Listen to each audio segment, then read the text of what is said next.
你想成为一名 YouTuber， 你想开一个 YouTube 频道，那么请你先看完这部影片，因为这部影片我会告诉你成为 YouTuber 有什么优点，有什么缺点。Hello， 大家好，欢迎回来我频道，我是 Grayson。现在越来越多人想要成为 YouTuber， 我相信在看这部影片的你也一样。没错，成为 YouTuber 可以给我们带来很多好处。有很多人成为了全职 YouTuber， 辞去了朝九晚五的工作，他们收入比一般上班族高了好几倍。但是凡事都有两面性，成为 YouTuber 也会给你带来一些负面的影响。所以我想借助今天这期影片来帮助你决定成为 YouTuber 是否是你想要的。如果你是第一次来我频道，我的频道主要是讲关于社交媒体以及网络圈的内容。如果你对这个内容感兴趣，欢迎订阅我频道，一定要记得打开旁边小铃铛，这样你就不会错过任何新影片通知了。那么话不多说，开始我们今天内容。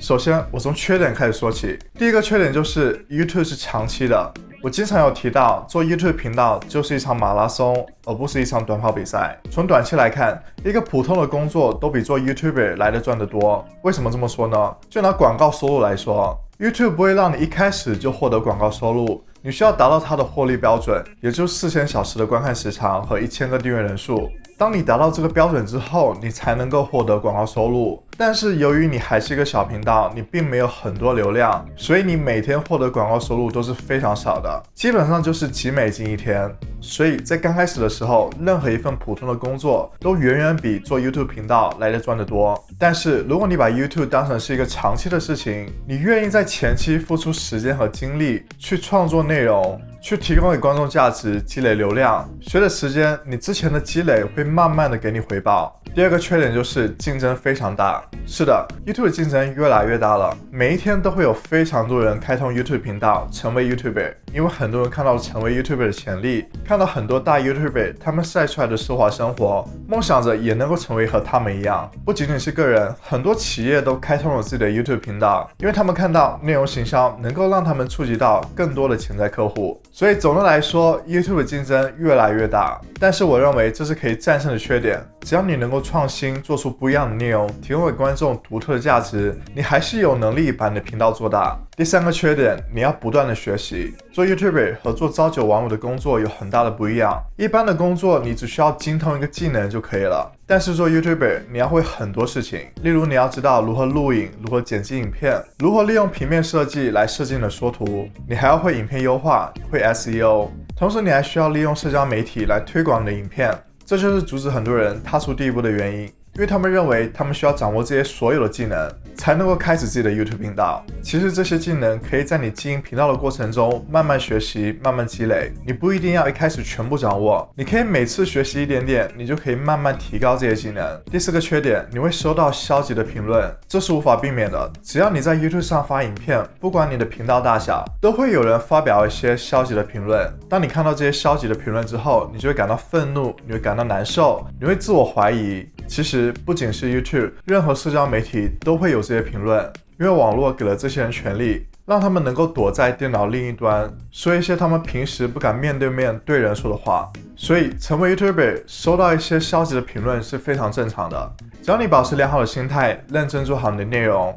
这些评论都不会对你造成很大的影响。第五个缺点，压力大。做 YouTuber 压力一点都不小，特别是全职的 YouTuber， 他们的压力就更大了，因为他们就是自己的老板，频道的成长关系到他们的网络事业。一般朝九晚五的工作只需要做好上班时候应该做的事情，在下班之后就能够享受下班之后的时光。而作为 YouTuber， 无时无刻都会在想，我的下一部影片应该要拍什么，如何创新，如何给观众更好的体验。成为 YouTuber 之后，你会一直在想关于频道的很多事情，你会为了保证影片的按时更新而熬夜剪辑影片，你会为了加入一些新的效果而花几个小时去学习新的技术。做一名 YouTuber 压力真的很大，频道的成长会影响你的情绪，如果频道成长不好，你就会开始苦恼，思考是哪些地方出了问题，应该如何提高。这就是为什么我们可以看到很多 YouTuber 都说自己 burn out 了，他们需要休息很长时间才能够恢复过来。所以成为 YouTuber 你会有很大的压力，你需要及时调整心态，缓解压力。说完了消极方面，我们再来说积极的方面。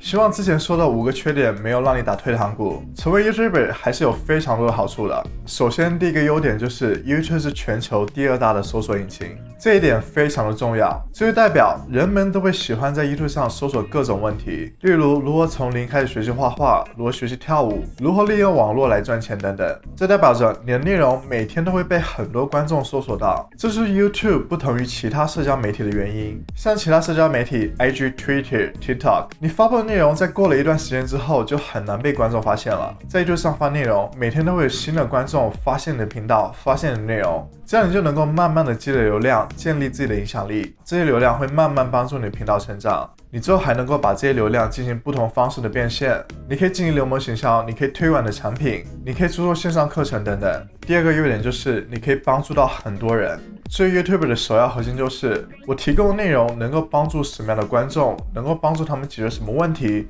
能够帮助他们达成什么样的目标。在以前网络不发达的时候，我们很难想象我们的内容能够影响来自全世界成千上万的人。YouTube 提供了这个平台，让我们能够分享我们的信息，能够提供我们的价值，能够服务我们的观众。所以做 YouTuber 能够给你满满的成就感，因为你能够分享你的内容，这些内容能够帮助一些人解决问题，能够帮助他们达成某些目标，能够让他们学习某项技能。第三个优点，自由。有很多人想成为全职 YouTuber 的原因就是能够非常自由，能够自己安排时间，自己当老板，做自己喜欢的事情。对于我来说，我很喜欢成为 YouTuber 的原因就是我能够完全发挥我的创造力，我能够去发挥我的想象力，去建立我自己的品牌，去建立我自己的事业。你可以想，你需要拍什么样的影片去吸引观众？你需要拍什么样的影片去推广个产品？你需要制作什么样的产品，观众才会乐意购买？你生活里会充满着无数种可能，你会在这张白纸上描绘着不同的图案，会给你带来很多的未知性。慢慢的，你在试过不同的可能性之后，你会发现有一些是可行的，你再靠这些来帮你建立起你的网络事业，给你带来多重收入。第四个优点，门槛低。所有人都能够成为 YouTuber， 你不需要任何学历，没有任何年龄限制，所有人都能够在 YouTube 上分享他的内容。你不需要支付任何费用，因为开通 YouTube 频道是免费的。你甚至都不需要专业的相机，你可以用你的手机来开始录影。你需要的是，你要思考你要分享什么样的内容，是知识性的、娱乐性的，还是启发性的？你的内容要分享给哪些观众？他们有什么问题？他们需要什么？这样你就能够慢慢的和喜欢你的内容的观众建立起联系。所以只要你乐意分享内容，任何人都能够成为 YouTuber。第五个优点，做 YouTuber 能够给你带来很多的机会。在你经营 YouTube 频道，积累一定观众，有了一定影响力之后，你会发现成为 YouTuber 能够给你带来很多的机会。首先，你能够成为自己的老板，你能够建立起自己的网络事业，能够给你赚取丰厚的收入。